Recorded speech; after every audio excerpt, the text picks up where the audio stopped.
Hello and welcome to another Source Gaming discussion. This time it's a very special video because I have a very special guest joining me today.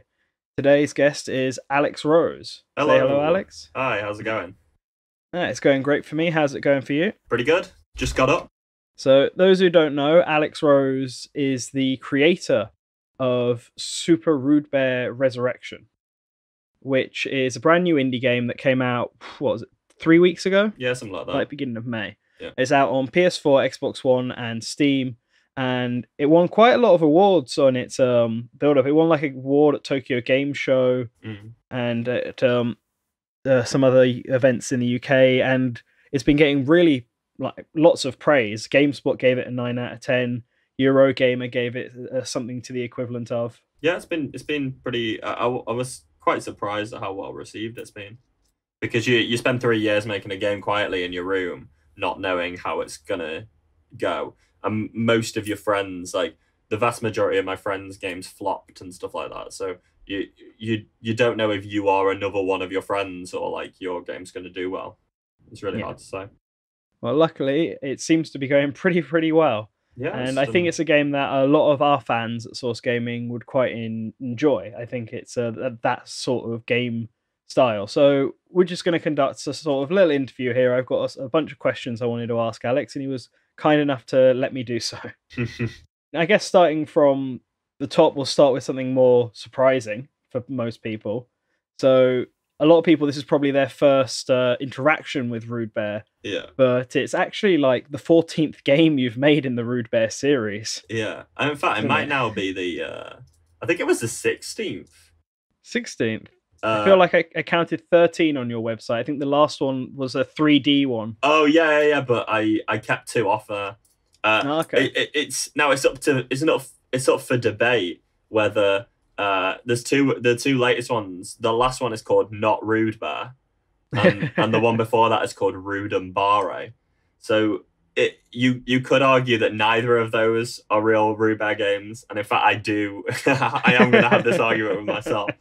The reason, basically, every seventh Rude Bear game has to be an RPG. And Okay. the last two jams, I've been exhibiting at an event at the same time as doing it, so I didn't have the time to do what I wanted to. Like, I wouldn't have been able to do a proper RPG. So yeah, I've been delaying Ruby 14 for almost a year now. Um, but yeah, so technically, there are that you've seen 13. There are two more of them, and the last one came out a week before before Super Ruba. Wow. So yeah, it's technically the 16th Ruba game, but it was made. It's been being made since the fourth. No, since after the fifth. Okay. So, like, how many years has it been then since when was the first Rude Bear game made? Rude Bear 1, aka Rude Bear, was made in December 2012. Oh wow! So So it's a almost 5 years. 5 year series. 16 games in 5 years. You're like getting to Five Nights at Freddy's level. Yeah, those are only the Rude Bear games, as well as I've done a bunch of I've done maybe like 6 games that aren't Rude Bear games, Okay. but some of Alright. them are in the extended Rude Bear universe. Yeah, I saw there was some spin-offs and you had some mobile phone games that had been released Yeah, I made a properly. Oh, mobile game in 2013. I made it while I yeah. was in uni. Oh, okay. But mobile games don't sell, especially when you don't market them. So Alright. So with this new game then, the 16th game, are you considering like a continuation from the previous games, or is it like a remake or an entirely new storyline? Like what's going so on? this one is so one thing you have to understand about the Rube universe is that it's ridiculous. It's it started out as a bit of a stab at the Zelda universe. So we did Mhm. like the hero is successful route and the hero is unsuccessful route. But then we then decided that Rude Bear Radio, the third game, didn't really fit into the games because it's basically like WarioWare. It's lots of different. There's a lot of parodies of other games like Angry Birds Yeah. and Mario or whatever. So then we decided that Rude Bear is actually a man called Rudy McBearson, and he's in a mental hospital. And the entire Rude Bear series has two axes of timelines. It has the horizontal timeline, which is real time, which is Rudy McBearson's timeline, and then and that's like him going through fever dreams and like getting addicted to a death lamp, and that becomes the fairy or whatever. And then and his doctor, Dr. Willard, aka the Wizard. And then on the vertical timeline, that's the in-game time. So that goes from like medieval to futuristic and stuff like that. And there's all different time periods. But that timeline is split up by parallel universes and lots of time travel. So actually, this Rude Bear from Super Rude Bear Resurrection is from the hero is successful route, which is not Okay. explored in any of the Jam versions. But the original Rude Bear Resurrection was from the hero fails route, and Oh. this is the same time as Rude Bear Resurrection, but in the hero is successful timeline. So rather than a remake, it's like the same story in a different. Yeah, Going, it's a parallel parallel to universe. each other. Yeah, it's the universe in which Rude Bear defeated the Wizard in Rude Bear Rising. That's really bizarre. Like, you said Zelda was an inspiration for it. Was there anything else that, like, what was the inspiration for making him a bear and stuff like that? That was actually my housemate. Which like so I'd been making games, but I've been making games since I was a small child. But like I'd never done a jam before, and I never released anything. So I was just like, let's do Ludum Dare to my housemate, who is an engineer and not in games.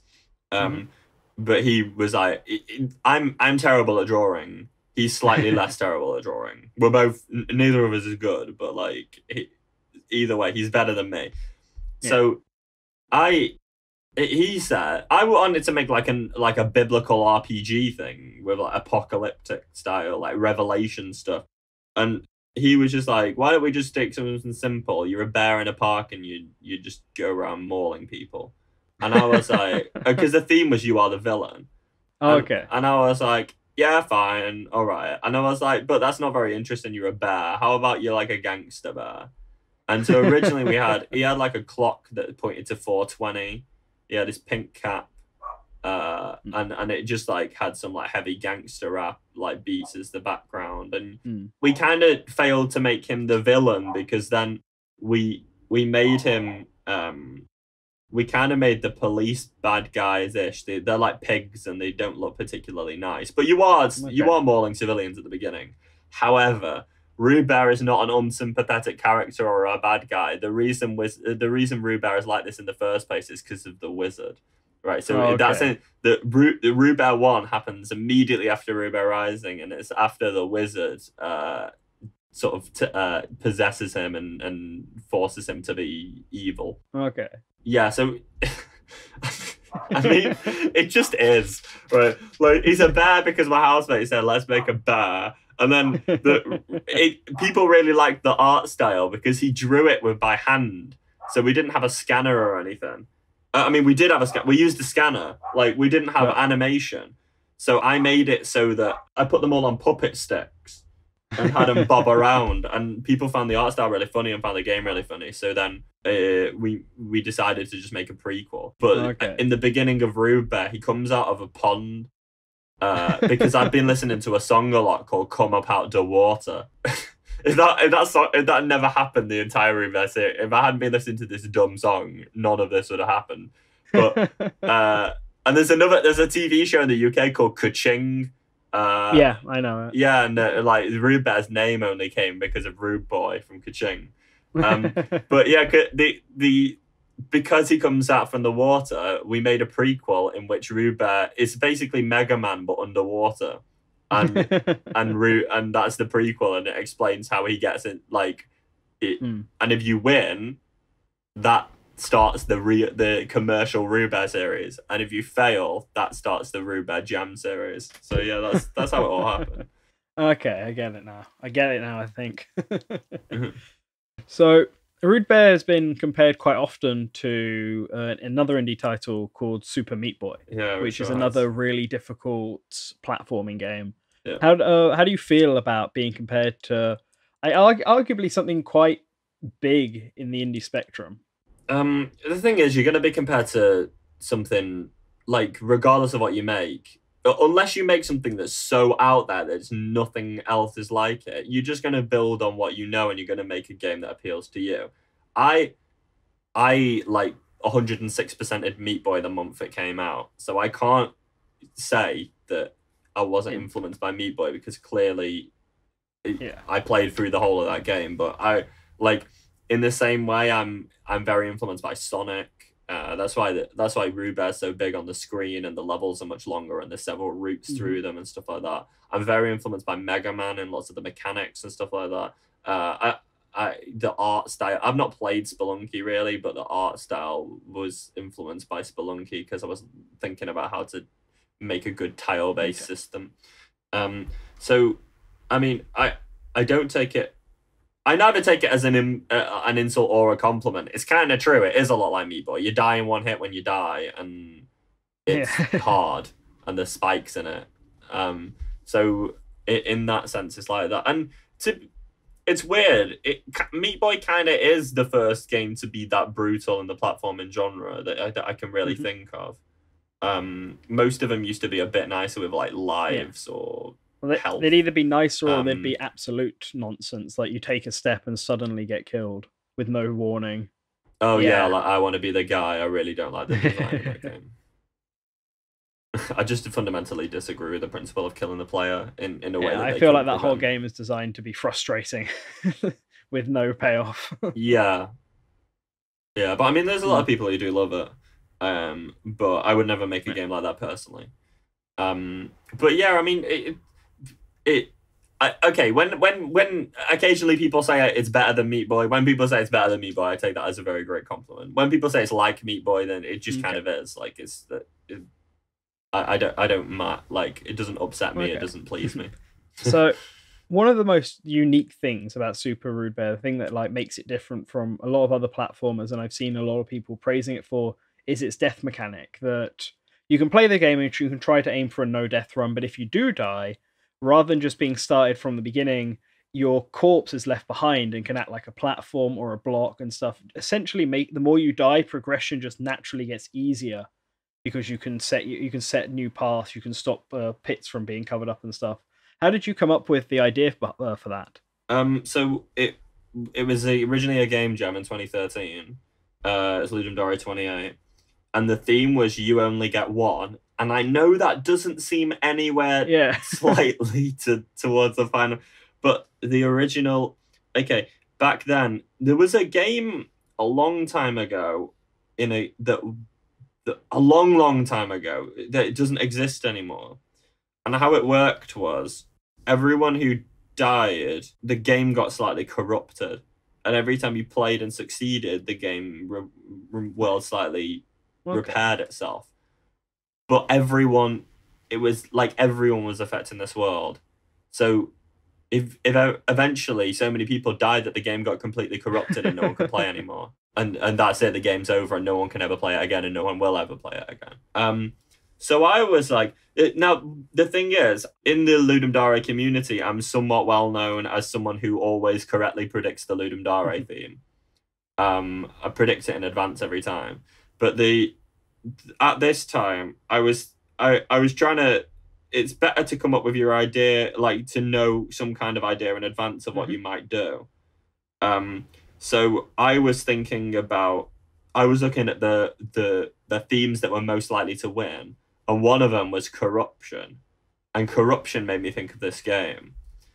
But I was like, what? I like the networking idea. What can I do that's different to this? So I made it so that when you die, you leave a corpse behind, and everyone can jump on your corpse, and you leave Dark Souls style death messages on your corpses, and you can like trick people into being like, oh, there's no danger here, and then they get killed by spikes or whatever. So that was the original thing. Like, and the you only got one element of it was that when you get to the top. Well, originally we claimed that only one person could beat the tower, and then that's it. The game's over forever. But then I realized, like, someone I know, like my friend or something, beat like half the game on his own, and then it was like, okay, well, this isn't gonna work. Ruining it. Yeah, so I made it so that instead, when you beat it, you become the last boss. So, and then yeah, like so then and then it records you on a on a scoreboard. There's a famous speedrunner called Sockfolder who runs Mario 64. He was the first person Okay, to so beat he's the it. boss of the Um, original Rude Resurrection. well, no, because every then someone else Ah, beat and him. became the final boss and so on. That's clever. Yeah. So I mean, then people were like, "You've got to make this into a full game," and I was like, "Okay," but then the problem is there were two ways I could have done it. One is that I could have made it so that okay, the server costs and stuff. I couldn't afford to do that stuff. I was just some nobody 21-year-old dev. Um, but the other thing is that with the death mechanic, I could have even made right now you never have to die in the game, and that's what's good about it. Death helps, but it's not necessary. But at the time, um, you, in the original version, you had to die, and that's what made the game multiplayer work because there was a time like your death being necessary forced the game to not be over quickly. But if I made it so that any like I was thinking of doing like random towers every day, and there's like one tower a day, and you have to beat it together. But the problem is, if one person is really good at the game, and death isn't necessary, then they could just beat the entire thing without anyone ever being able to play. So it just make the game not fun for everyone else. And if they could use the corpses, then to me that's not fun throwing corpses on a pile over and over again. I realized very quickly this isn't fun. Um, so I mean, and then maybe like 6 months later, a game called Life Goes On came out, which is basically that game. You throw yourself on corpse piles over and over again, and people compare SRBR to that sometimes, and it's like my game came out first. But it took me like maybe like 8 months before I really got what was fun about this game. Um, and doubled down on it. But it did end up being more like maybe the original idea was more like out there and innovative, but it wouldn't have worked as like a commercial game. Like it just Right. wouldn't have worked. So I went with something that did. So the one thing that the quartz mechanic does then for in the commercial version is make, I guess, the game easier. You no longer have to say you can't make a jump, you can kill yourself, make that platform makes the stuff easier. Do you think Mm-hmm. like do you think that this appealing to beginners is a good thing? Do you think that you should try and appeal to as many people as possible, or was that not a concern? Yeah. That's the reason I did it. Like there's the joy you see when like you see a 70-year-old play your game and beat it, and they've never played a platformer, or you see like two little 3-year-old kids pass the controller between them, and I know they're not supposed to because it's Peggy rated 12, but whatever, ignore Peggy. The It's such a good game for kids. It's just a good game for people who don't know how to play games. Like, but at the top level, that's the great thing about SCRBR. If you're a top level, it's harder than Meat Boy. It's way more of a challenge. There's a like it only just got platinumed by like one person, and the Rainbow Challenge thing. I don't know if you know about that. The $1,000 thing. Like we're giving away $1,000 to the first person who can beat the entire game in one run without dying. Oh wow, I didn't know that. No. Yeah. It's just not happening. Yeah, it may never happen, right? There's a very real chance it will never happen. I want it to, but there's a real chance it won't. So for high level play, it's harder than anything that's been released on a console. Okay. For low level play, it's like the easiest platformer that ever existed. You can just keep killing yourself until it's just a pathway across the whole stage, sort of thing. Yeah, the only people who are gonna have a problem with this game are people who okay, so I don't find Fallout fun, but it's my own fault because I quick save before everything that matters, and then I quick load if it doesn't go my way. If I try and pick a lock and my lockpick breaks, I quick load. And it's not fun that way, but that's how I play. And there's nothing it's not the developer's fault, but there's nothing the developer can do to stop me. The equivalent in Rude Bar is to not try. So if you get to the last two worlds, if you don't try to win and you just throw bodies at the problem until it goes away, then you're not going to enjoy it. So what I did was I had a thing that detects whether the player is trying. Okay. And if they don't, then at the end of the level in the 6th and 7th world, a cutscene appears that is like, hey, Rubat, are you like, it's his friend Robed Bird, and she's like, it looks like you're brute forcing the game. That's not necessarily fun. Do you want to try an earlier level on a harder difficulty instead to get better at the game, basically? So it encourages you to like practice and up your skill level by playing on V mode, which has no corpses. Okay, I think I had that pop up for me once. Yeah. So I mean, that's the only thing I can. I can't stop the player from brute forcing in a way that isn't fun. The way I've tried to prevent that is by putting scuttering in like indestructible traps like saw blades in between the destructible traps. But at the end of the day, if they just want to plow through, they can just plow through. And some people, very low end players who would have never got through the game, enjoy that. Right? Very high end players don't need that.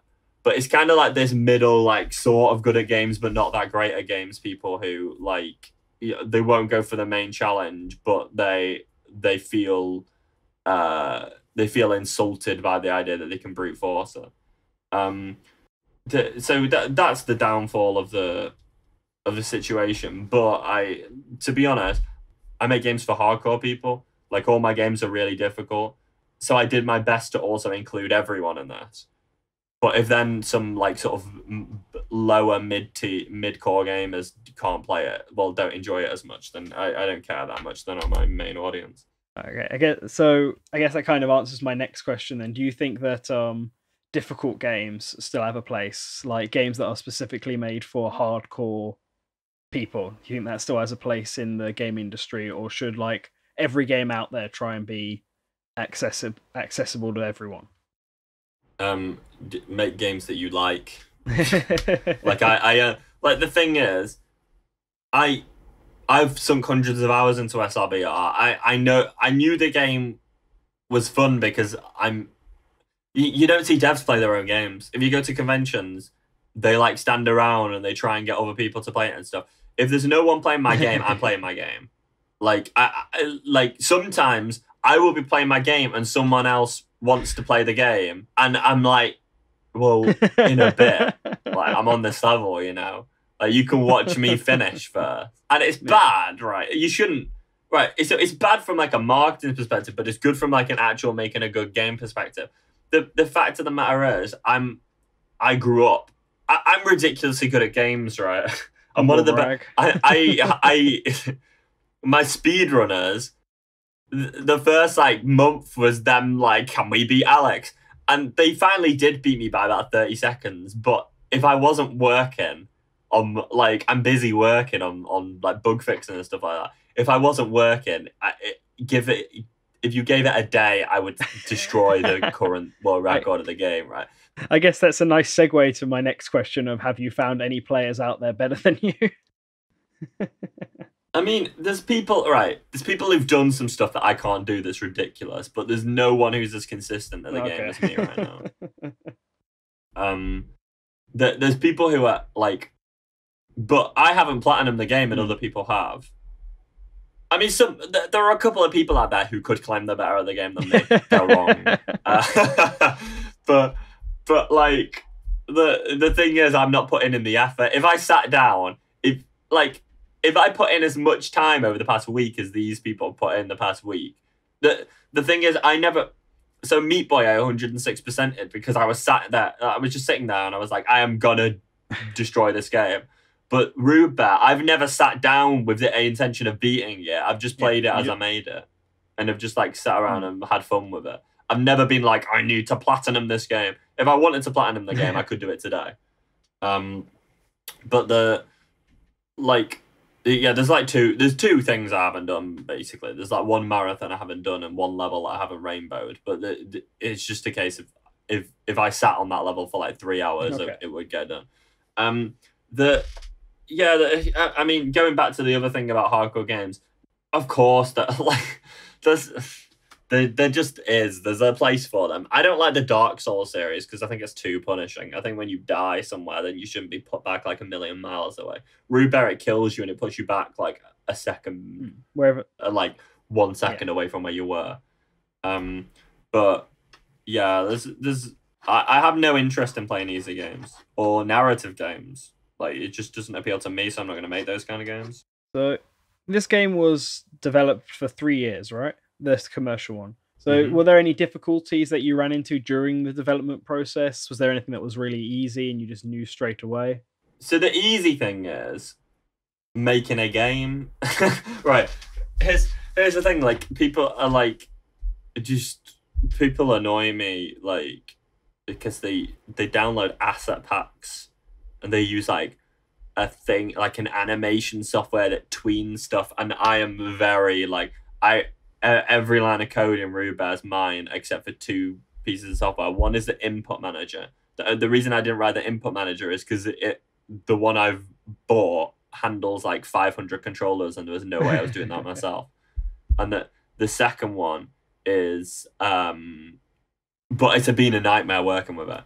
The second one is the audio engine Fmod, which my audio guy told me we had to use, and we refused to use Okay. anything else. So so the only software, and lo and behold, everything that goes wrong is always their software. It's never like it's either Unity updates and breaks stuff, Fmod breaks everything, or Rewired breaks everything. Like all of my code, it just works, or that it's easy to fix. The porting to PlayStation, people had told me nightmares about porting so hard. I ported in maybe 3 days.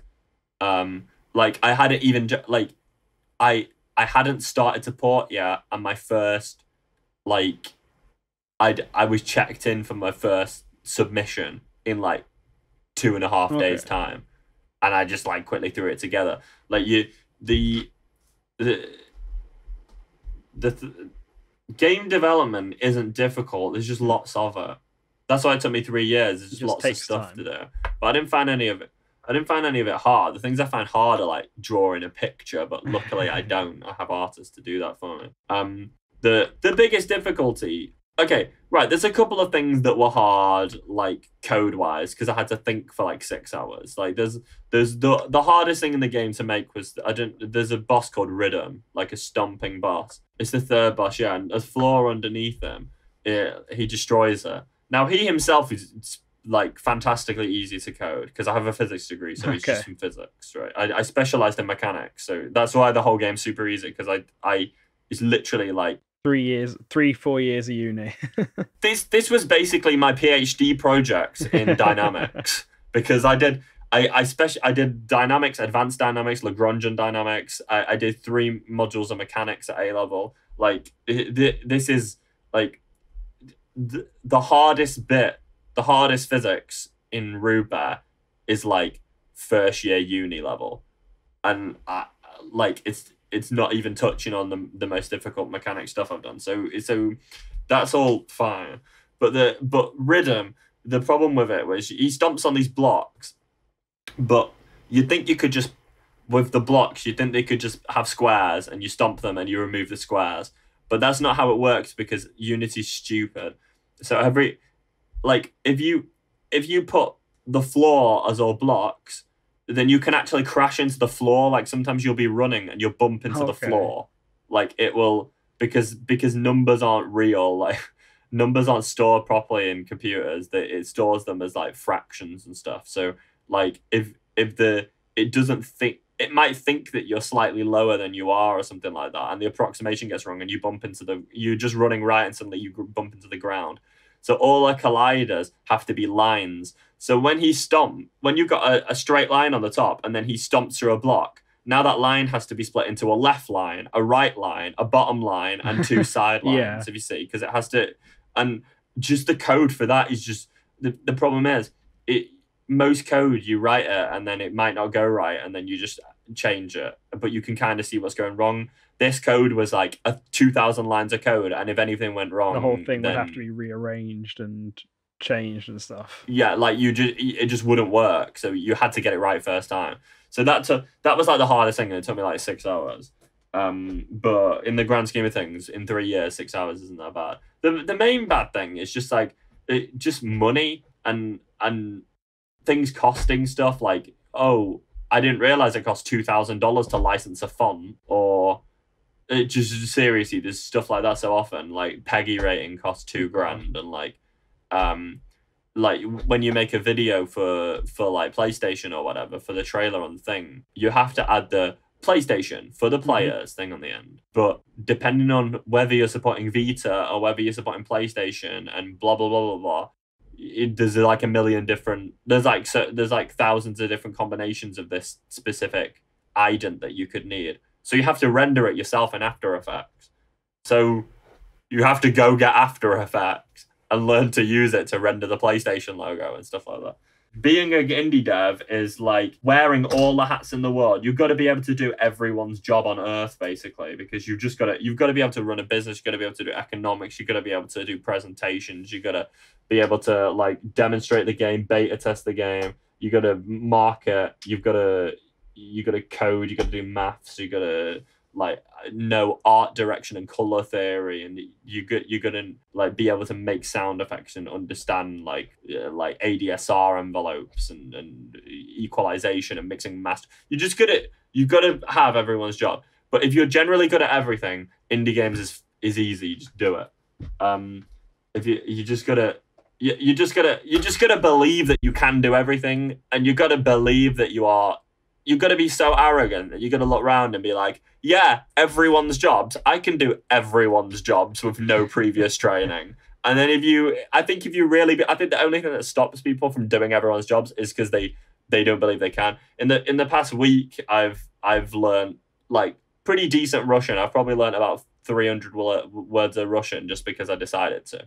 But I think most people don't think they can do that, so they just don't try. But I think probably most people have the capacity to do that. They just don't have the self-belief. Yeah, so indie dev, to be good in indie dev, be really arrogant and deal with the depression, and you'll be fine. So you somewhat answered this question when we first started, but with Rude Bear getting 9 out of 10s and stuff and all like really high scores, what was your initial reaction to seeing all of the high praise towards it? The first Destructoid review, I danced around, was very giddy, maybe screamed a bit.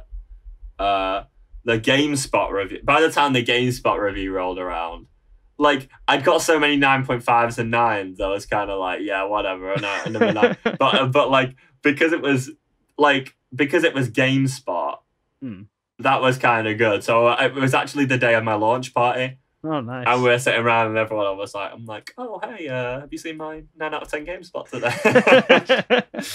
We're just being a dick about it. Just bragging about it. I'm just a dick, that's the thing. It's been 3 years. I think you got a day to be a dick. Yeah, and all these people as well are the people who the past 3 years have been like, when are you going to ship your game, Alex? And it's like, I'm working 110-hour weeks, but okay, mate. Like, there's this annoying thing where on indie Twitter, there's this narrative where it's just like, oh yeah, crunch is so bad. No one should ever do crunch. Like, like they all hate crunch. Pay it, like make sure you're paying yourself a good salary and stuff. I pay myself 10 grand a year and I crunch constantly, and I still get shit constantly for my game not being out. So really, what they want you to do is, oh, can you just like ship some shit in 6 months? Because that's what publishers want as well, because they judge games off graphics now. They don't sign a game that doesn't look good. My game didn't get signed originally until I told everyone I need money to improve the graphics, and no one would give me this money. Then I got 50k of investment, and then after I improved the graphics, suddenly everyone wanted the game, and it's like, it's the same game, I just slapped some different skin on it. They're not like, literally no one is interested in buying a game other than graphics. It's the same for the consumer marketing. Games trend on Twitter because there's pretty gifs of them. They don't actually care what the gameplay is like. It's easier for people to see just from the visual aspect. Like, it's easier to market like that and appeal to people like that, even if it doesn't actually represent anything. Yeah, so the vast majority of successful indies can just churn shit out in a year because they don't actually add anything of substance. They just make something that's pretty, and it's like an hour of gameplay, which is not interesting to me. I'm trying to make a game that people can play. I'm not like, I just don't care about like, I just fundamentally disagree, and it just like I don't mind them making those games. I don't care and I respect those games, but for those people to then tell me, "Oh, why is your game not out?" Sorry, because I was making a 9 out of 10 GameSpot rated game. That's what I know. It's just that it's so easy to get incredibly cynical. But the other thing is, games, there's so much that goes into them. There's only two ways to make a game. Either you throw so much ridiculous amount of money at it and get a jillion people working on it.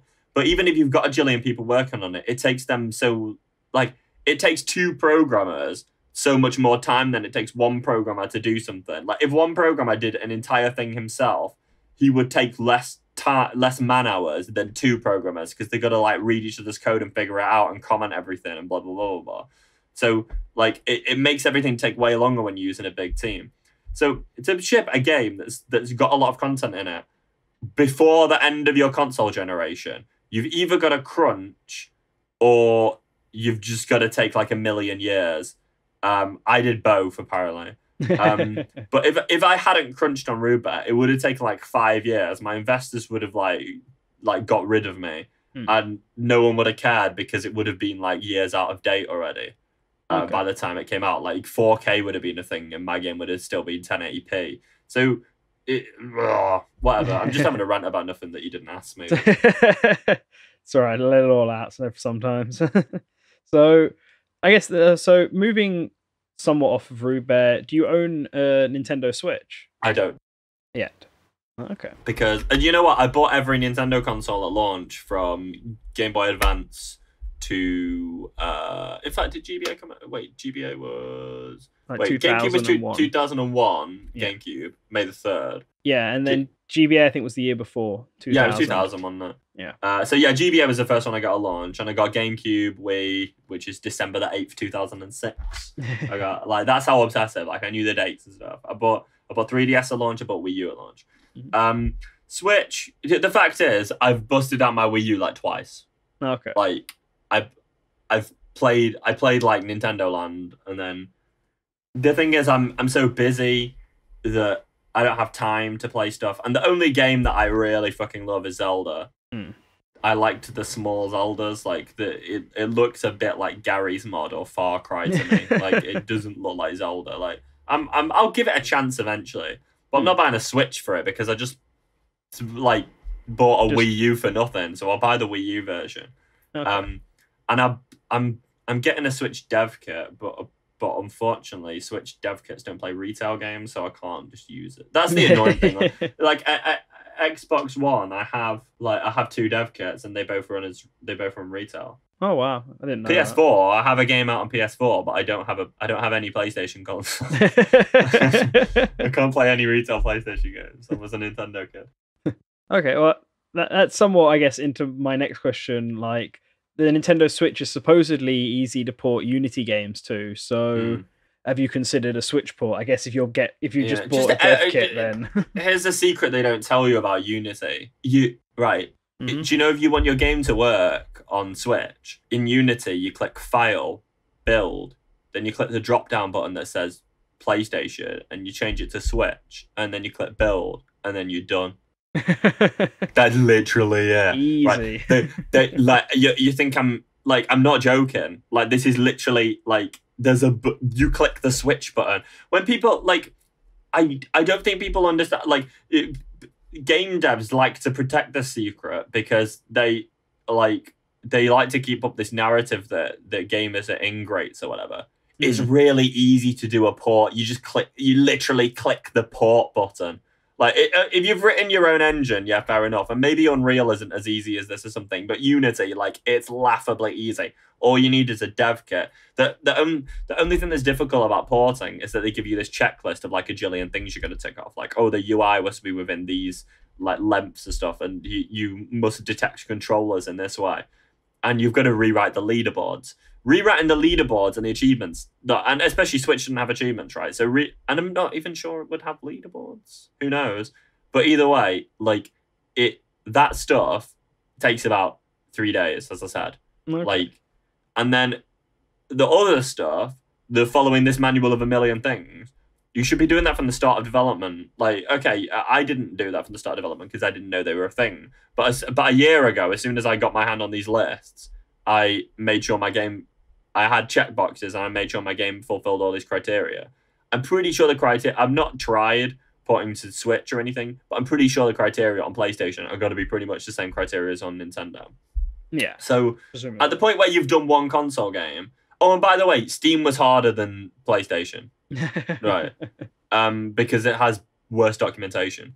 So, like, if you're making a Unity game, it's literally extremely easy to like. The only thing that's gonna like the only reason I'm not right now saying, hey, we're gonna do the Switch port is because I'm contractually obliged to an exclusivity period, so I can't officially announce Switch, guys. Okay. Right. So yeah, that's the dealio. All right, then. But if I were out of my exclusivity, then I guess I would just click the button that makes it run on Switch. So, what do you think about the Switch being a platform for indie devs? It doesn't have many AAA games at the moment, but it's got a lot of smaller titles like Kamiko and Fast Racing RMX and Wonder Boy and stuff like that. So a lot of people are viewing it as more of an indie machine than an actual. Well, that's the same with the PlayStation I've seen. Like especially for the first year, because the thing is, right, the Switch is less power. Okay, if I'm making Call of Duty 16 or whatever we're on, and I make it and it runs on PC and it runs on PlayStation and it runs on Xbox, and now I'm like, oh, now I have to make it run on the Switch, and they're probably gonna make me do some touchscreen bullshit. The specs are like lower than everywhere else. Then you're gonna just not. But the thing is, indie games, there's no way the Switch isn't going to be powerful enough to run your indie game. It's a HD console. Yeah. Like, so you've got no excuse. Like, if your indie game won't run on a Switch, you did something wrong. so like and it's a new console, so you're gonna do it. So like, of course, every new console becomes an indie console because indies are way under spec compared to the hardware. Mm-hmm. So, like, you don't have to make any allowances on it. Your game that was like, if you were making a game for PS3 or something, you can't then launch it on PS4 very easily because now like players will expect a better frame rate and higher model quality and higher texture quality. So loads of shit you gotta do. If you're making an indie game, especially if you're making like some pixel art shit, then you're gonna like it's just gonna be fine to immediate like they could announce like PlayStation could announce Vita 2 tomorrow, and I'd be like, yep, cool, we're doing Vita 2. I'll click the Vita 2 button. and whereas the AAA studio has to like actually put effort into thinking about that for like a couple of years. So the first, like, it's open season for indies when a console comes out. And especially with Nintendo, who historically, like, we know are like they sell their games off the first parties, not the third parties. Yeah, but there's not many first parties out for it. Then of course, yeah, it's going to become an indie console. Okay. Switch is great. I'm like, I love like I've not ever touched one, but just the idea of it, like it's got a large screen and it's HD.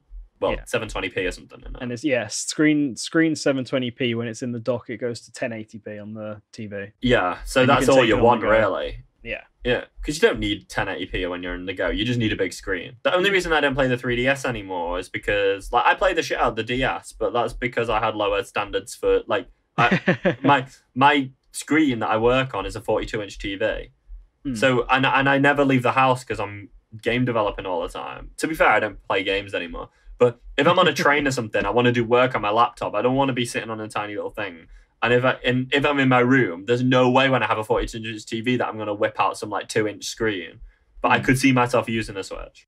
All right, so a lot of our fans are fans of the Nintendo Super Smash Bros. Series. Back when you were still playing games. Marth. Yeah, SSBM. Marth main. You know what? I was an idiot and I used to main Roy. And my friend, I got good at. Well, I don't wave dash or any of that, so I can't say I got good. But I got like I got casual. Do you know? I'm the type of person who can destroy everyone who's like casual, but like can't compete at all on a tournament level. Okay. So me and my friend, like 1 year, a friend and I got really good at Double Dash, and we got really good at Smash Brothers because we're both dope at games and we both kept challenging each other. Now we didn't learn, like, the thing is, you're never going to invent wave dashing, and you're never going to invent snaking, and you're never going to invent like K styling in guns or something. You've actually got to be like, oh, I'm going to learn K. I shouldn't have used that as an example because no one's going to know what that is. But K style is the perfect example for this. But no one's going to be like you've got to sit there and be like, I am going to put all my friends in a stalemate where they either have to all learn wave dashing and pro techniques and get on my level. But if you choose to learn the advanced Smash Brothers technique, you're basically forcing all your friends to have to do that too. Yeah. I don't think that's a very polite thing to do, so I never did it. And I have no interest in tournament play because it's not even on. I mean, it's online now, but who cares? You're never going to get on that level that the main people are on. So you're basically gonna, like, if you learn this Smash Brothers advanced moves, you're basically just going to alienate your friends or force your friends to learn skills that they never wanted to learn, or stop or make the game not fun for everyone involved. However, in Melee, like, I was Roy, he was Marth, and we got really good, and we were about the same level as each other. But then I got onto Brawl and Roy got taken out, and so I switched to Marth, and then I realized, oh shit, Marth's way fucking better than Roy. And then I went back and I could probably fucking destroy him now. I had to be Roy, and I was like winning half the time. Like this, I would destroy him as Marth. And also I really liked Marth because I unlocked him. I unlocked Roy and Marth. So my brother and I play games together, right? And I was it was 2001 or 2002 Smash Bros. 2002. I think it was 2002 for us in Europe. Yeah. Yeah. So I was 10, and my brother was 15. So obviously, like at that age, that's a big skill difference. We played a lot of Super Smash Bros. 64 as well. So yeah,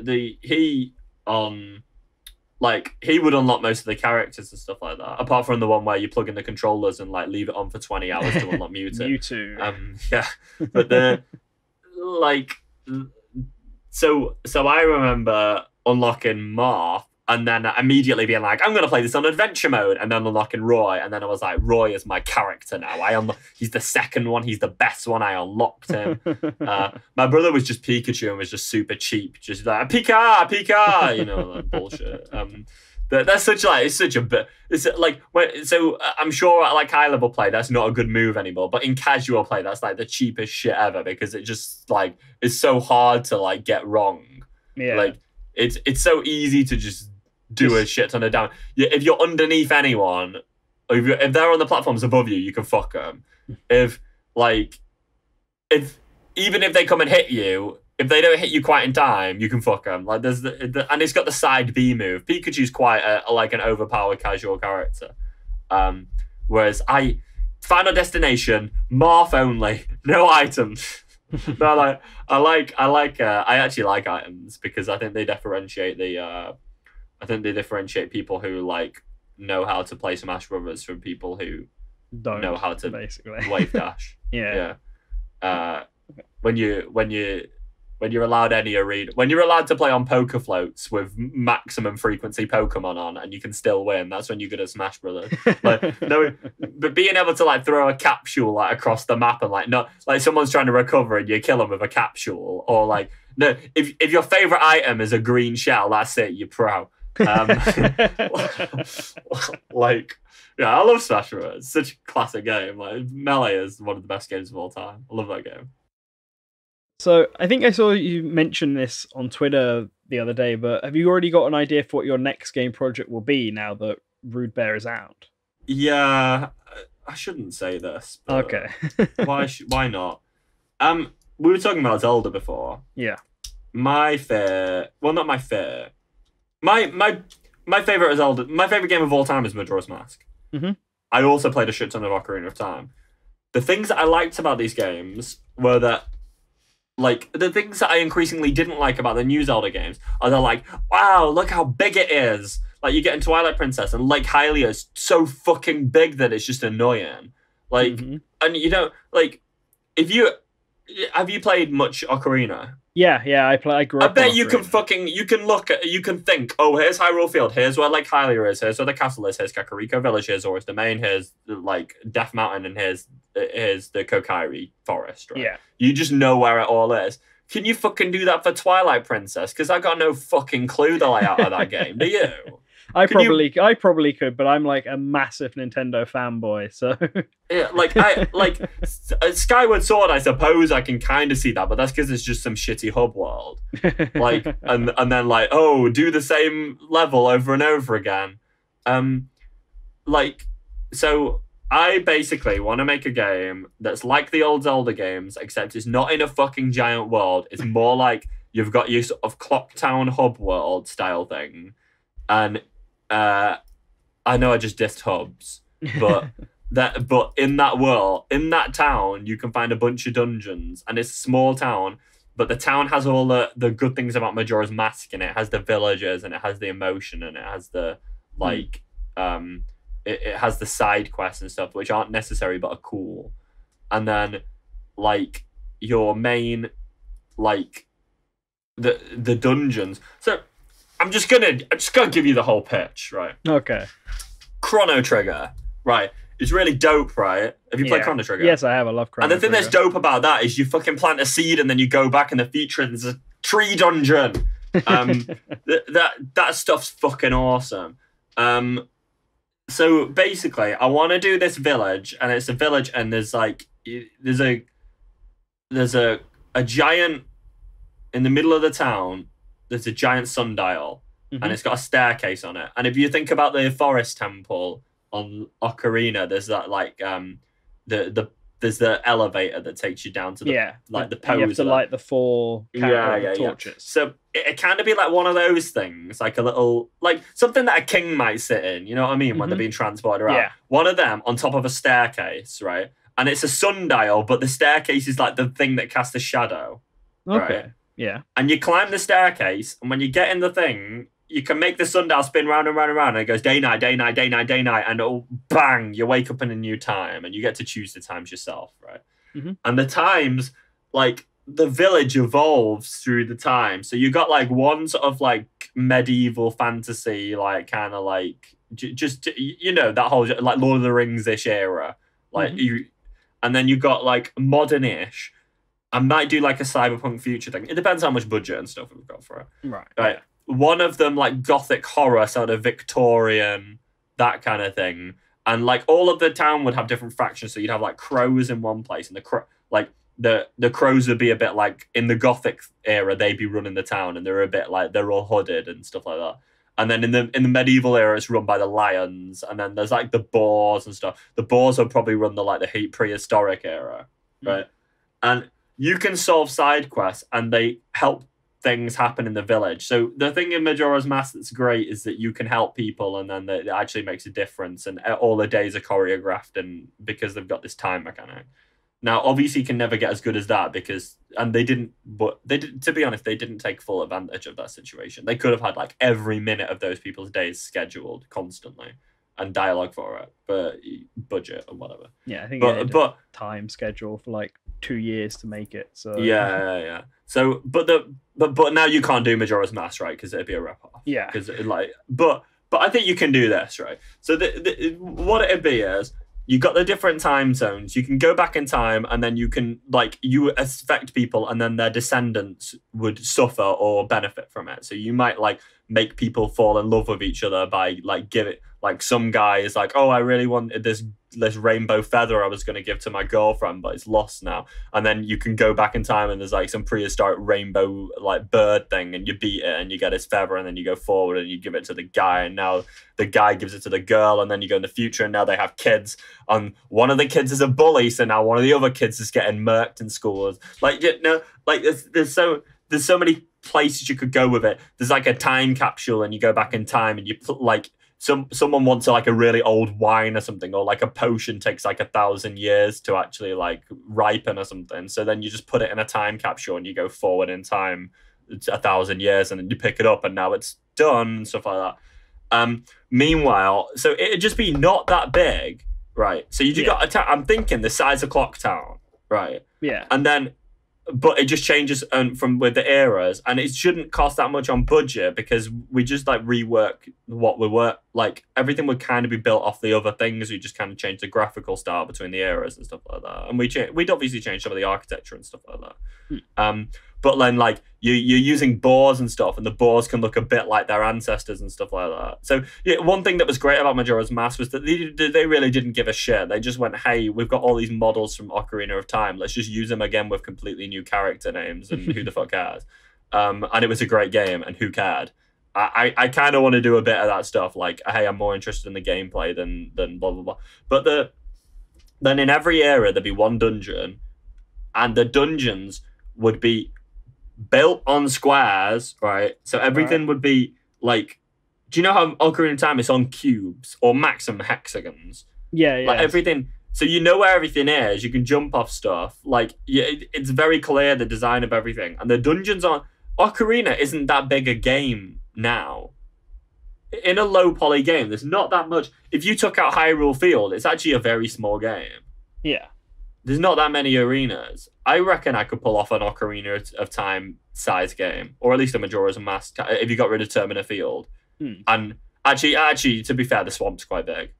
If you look at the areas that built lead up to the dungeons, they're actually quite big. I'd shave off all that shit because that's not even the fun stuff, really. We're looking at it like Snow Peak. That isn't the fun bit. Like the bit where you're walking around this snowy wasteland and rolling down a thing with like there's blizzards attacking you. Like that's kind of just there. The fun bits are in Clock Town, the fun bits are in the dungeons. And like you could kind of like shave off the rest of the shit there.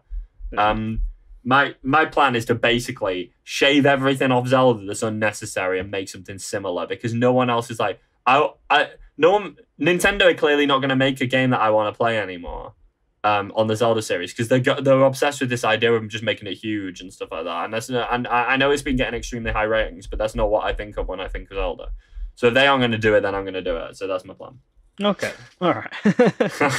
So is this game like in the Rude Bear series, or do you think you can do a new IP? Okay, no, Rude Bear. All right. So I guess my last question before we start wrapping this really long interview up. I just looked at the time. Have you considered remaking any of your other Game Jam Rude Bear titles, like Rude Bear Radio or Rude Bear RPG, or do you think you'll just focus on brand new stuff like the game? In 4 years, I will make Rude Bear RPG. The thing is, right, it's really hard to get an investor to give you money to make an RPG. But I think a really convincing story, I think, for an RPG. Yeah, but mine's totally not going to be that. It's going to be like Earthbound, like it's going to be bullshit story. Okay. Like, but it's gonna be fun as shit. It's gonna think Paper Mario meets Earthbound meets my own unique battle system, which is dope. Okay. And I want to do that game, but the thing is, I'm not confident I can get someone to give me money to do that game. So I'm gonna have to fund it myself. So I'm gonna have to make money first. So I'm gonna concentrate on the next 4 years of making sure that my game sells. Okay. Enough to then. And I'm not expecting to make a profit on this game either because I think there isn't a market for it.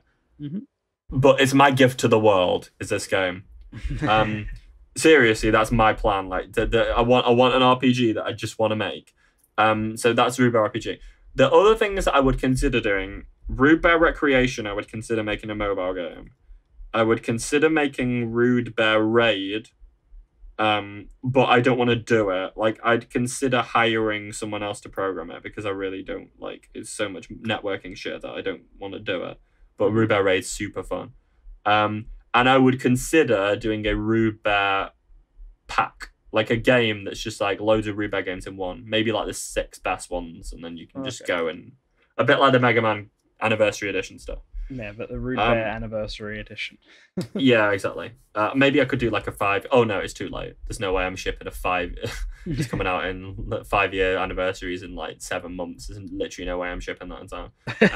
Maybe 10 years. Maybe 10 anniversary. Yeah. Yeah, we could do 10th anniversary. That's crazy that it's almost the fucking 5-year anniversary of Rude Bear. Like, Sonic's what, like 22 or something, and Rude Bear's already 5. It's just stupid. Like.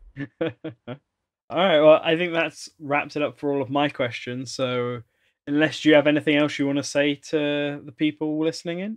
No, I've probably ranted way too much anyway about stuff that no one cares about. So that's quite enough of my opinions. But all right, well then, I want to thank everyone for listening to this, and we'll also have a written version of it up on the site with links below. Oh Jesus! Are you gonna write the entire thing? I am going to, at the very least, paraphrase some of the things. Wow, this is an hour, dude. We have some people who can't hear, so. Oh, I do not envy your job. Like you were saying, you got to try and appeal to at least as many people as you can. If that means I have to write it out, I'm gonna have to write it out. That's crazy. It's the crunch. Good luck with that. Well. As back to everyone else, if you liked the interview and stuff, then please give us a like below and consider subscribing. We can have plenty more interviews probably on the way, and if you're interested in checking out more interviews, we just had a whole bunch from Bit Summit that you can find on our website, sourcegaming.info or source-gaming.com now, finally. And consider donating to our Patreon, because every little helps to keep our site up and running, and we got quite a few good plans that we just need investments for to get off the ground as well. So thanks for listening, guys. Thanks for listening, guys, and have a nice day.